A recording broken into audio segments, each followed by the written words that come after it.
Le mouvement savoisien veut percer, la salle est comble et la tête d'affiche est symbolique. Le MCG, Mouvement Citoyen Genevois, a fait le déplacement.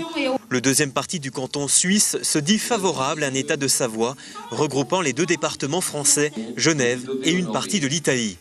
Allez rechercher Constitution genevoise et vous retrouverez tous les traités qui sont encore en vigueur aujourd'hui. Donc, premier texte parlementaire pour faire reconnaître que ces textes sont toujours en vigueur et on comprend bien qu'ils le sont. Et le deuxième texte parlementaire pour reconnaître, découlant évidemment du premier, que le pays de Savoie est un pays libre et non annexé par la France, comme le prouvent les textes encore en vigueur aujourd'hui. Ces propositions sont-elles valables? On peut se poser la question. Ici, vous avez le porte-parole du gouvernement dit provisoire.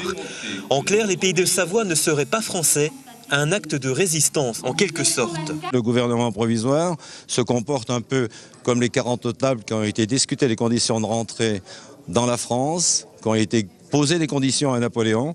Et aujourd'hui, on a autant de légitimité que ces 40 personnes qui ont été allées discuter pour nous aller chercher à l'extérieur les aides nécessaires à la reconnaissance de l'État. Donc pour être clair, pas beaucoup de légitimité finalement.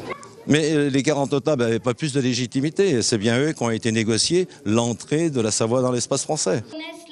Le gouvernement dit provisoire se dit opposé à un parlement transfrontalier et à une fusion des deux départements des pays de Savoie.